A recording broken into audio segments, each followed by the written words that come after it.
Welcome, and hopefully this works. Sorry there's been a delay, but I have been figuring out this technology. As you know, I fight with my board all the time, so this has been kind of challenging. So thanks for your patience. Anyways, something called colligative properties.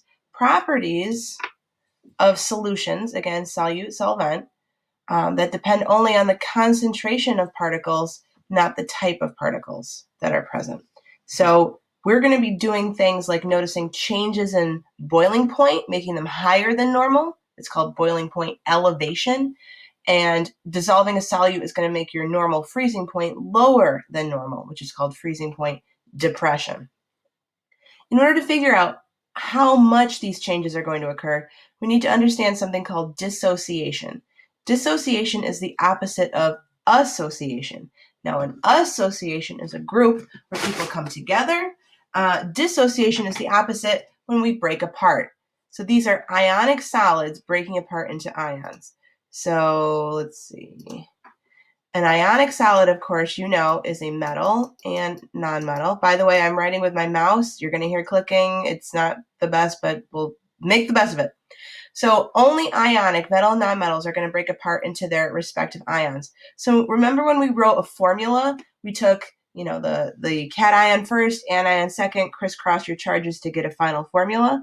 This is the opposite. So we're going to take that final neutral formula and break them back up into their ions.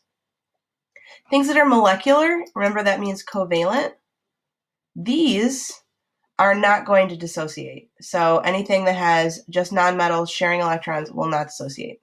Then there's something called the Vant-Hoff factor. This is just the number of ions. Who is Vant Hoff? You can probably guess. He's a dead white guy. So the number of ions that an ionic solute will dissociate into is going to be called the Vant Hoff factor. This is not found on the reagents, but the idea of it might be. Okay, so we have 4 different solutes, and we're going to figure out how they dissociate, if at all, and what their Vant Hoff factor would be. So first of all, do you see anything that is a covalently bonded or molecular compound? Yes, this one right here. This is glucose. And glucose is not going to dissociate. So what do we write to the right of the arrow as a product? Well, will it break down? No. So we don't write the same formula again. We just write does not dissociate. Oh my gosh. There we go. So if you don't break down, you're going to stay in this one chunk. So our Van Hoff factor will be 1 for any covalently bonded or molecular substance. Back to these. You should see that all of those are ionic because they contain metals and nonmetals. They contain positives and negative charges. So with our first one, sodium bromide, we need to say, okay, we have a positive, we have Na, and if you forgot what kind of positive it is, just look up periodic table, +1, and it's also going to break down into bromine, which is a -1. So then you have to count up the number of ions. We've got 1 here, we have another here, so 2 ions. The Van Hoff factor is 2, and so I'll even write that, 2 ions. Okay. The second solute would be magnesium chloride. How does this break down? Remember, it's kind of like we take apart the formula that we already wrote. So we've got magnesium and we've got chlorine. So magnesium has a +2 charge. If you forgot that, it's group 2, alkaline earth, periodic table. Chlorine has a -1 charge. However, you notice we have 2 chlorines here. So how many chloride ions would be formed? 2.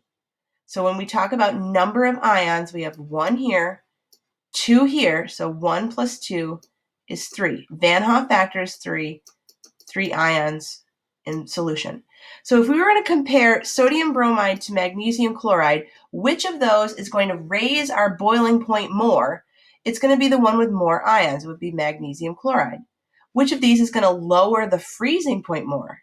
It's going to be the one with more ions. So of these two, magnesium chloride will cause more colligative property changes. Our third solute is lithium sulfate. Remember, this is a polyatomic, so it stays together.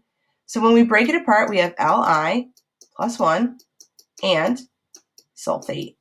If you forgot the charge of sulfate and you didn't remember to crisscross it back up, you can just go to table